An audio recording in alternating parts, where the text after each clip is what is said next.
الله أكبر الله أكبر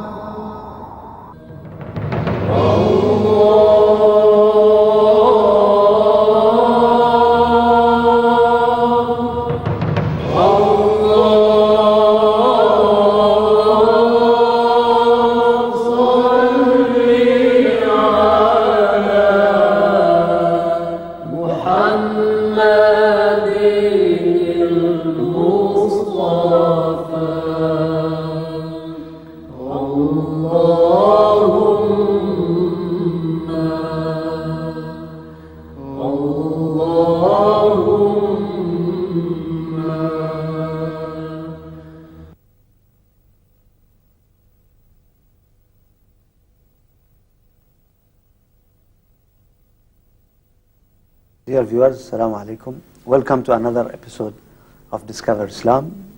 We are very happy and delighted today to have with us again Professor Anna-Marie Schimmel from Germany. Welcome, Professor Schimmel. Professor Schimmel is a world-renowned scholar of Islamic studies and well-written author, lecturer, professor in many universities.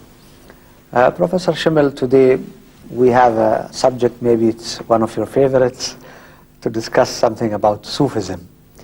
So can you give us a little bit a background about Sufism and why it is the most popular literature in the West?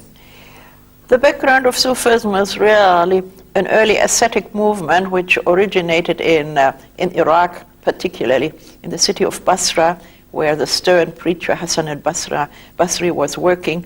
And then, as I said, it was an ascetic movement, and then the idea of pure love of God was introduced by a woman, by Rabi'a al-Basriya, who died in 801, and she really told her compatriots and co-religionists that the thing that mattered more than anything else is to love God for his own sake and not because one fears of hell or one hopes for paradise. And this gave rise to the development of the concept of love of God and to Sufism at large. Sufism is called like that because the first ascetics were wearing garments of suf, of wool, so it's basically the ascetic garment. And during the case of the 9th century, Sufis developed in both Iraq and what is now Syria, and also in Egypt.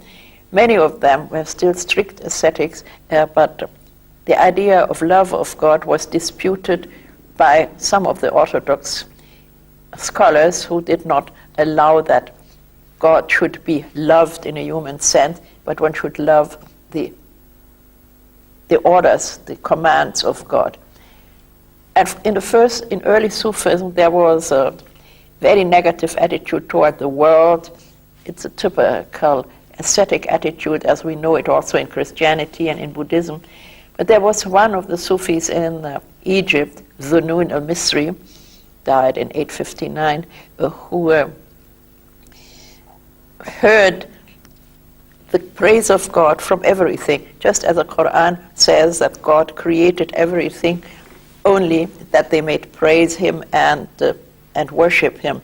And Zunun heard this praise of God in every stone, in every tree, everywhere. And I think this idea that one has to listen to the praise of God all over nature is one of the very important features of Sufism, and you find it in Sufi stories all through the centuries, be it in Iran, be it in Turkey. And slowly the concentration of the Sufis was focused on Tawheed, on the concept of divine unity, and they went so far as to say, of course there is La ilaha illallah, there is no deity save God, but they even claim that he is the only one who is acting, which every Muslim can accept. He is the only one who has real existence. And at this point, the story of later Sufism begins. If God is the only one who has existence, what is the world? What are the human beings? And Some of the early Sufis in Baghdad went so far as to say, no one can profess that God is one, but God alone. He speaks through the human being and makes the human beings confess that there is no real existent being but He. So you mean it developed from a practical aspect of zuhud and asceticism to a philosophical to philosophical concept, which is the tasawwuf al-falsafi. Yes, but in Iraq and Egypt in the 9th and 10th century, it was really not falsafi, it was not philosophical, it was still much more practical.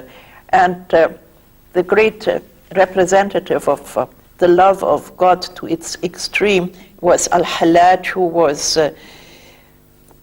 persecuted and was killed in 922, and he became the martyr of divine love, as they call him.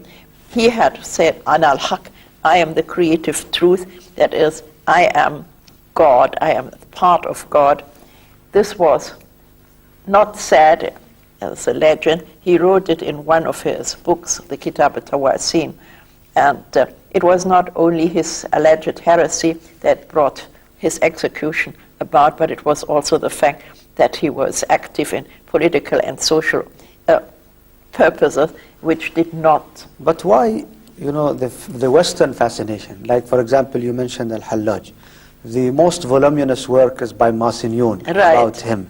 So why they are interested? They are interested because they see in Sufism something in which love of God is a central, the pivotal role, and not so much the Sharia, which basically is not correct, because a good Sufi should follow the Sharia to all its details. In later times, when Sufism came to Iran, around it, the poetry of the Persians and people under their influence developed, and this poetry, it's a really wonderful, loving poetry, which can attract a non-Muslim reader very easily. But the great problem with Sufism is that in the 12th century, 13th century, a figure like Ibn al-Arabi appears, who developed the idea of wahdat al-wujud, the unity of being. This is a term which he himself has never used, but his interpreters did it. He created an enormous system of what I wouldn't call mysticism, but I would call it theosophy, a philosophical approach. And he influenced the following generation to our days tremendously, although I think that he was, I would be doubtful about not about his genuinity. He was certainly a genuine thinker, but sometimes his theories have influenced the later Sufis to such an extent that some of them were removed from the Islamic basis quite a bit. And Ibn al-Arabi was a very thorough follower of the Sharia. He belonged to the Zahiri mazhab. And this is very strange. In fiqh, he is Zahiri, yes, but in the Aqidah, he is Batini. Yes, and he is, for me, Ibn Arabi is a very interesting thinker, but I mean, a book like his Fusus al-Hikam, I find it extremely difficult to understand, and I have been working on Sufism all my life long, and yet I don't find access to him. I go to my Persian poets who quote him. And I mean, from their poetry you really feel an extreme love of God, a love of beauty, and when I go to Rumi, I think Rumi is the best interpreter of the Quranic ayah that God shows his son, fil afaq wa fi anfusihim, because he sees the signs of God in everything, from an ant to the stars and the sun, and everything he sees in life, it points to him, points to the unity of God and to the love of God, and I think that's why I like this Rumi question so of much. This question of some of the excesses that you have mentioned Yes. about Sufism, I think maybe this is one of the reasons why many modern Muslims today feel that Sufism is not the real Islam. Yes. Because there have been many excesses throughout the ages. So I think there are people on the two far edges, those who deny it at all and Yeah. those who are deeply, completely Yes.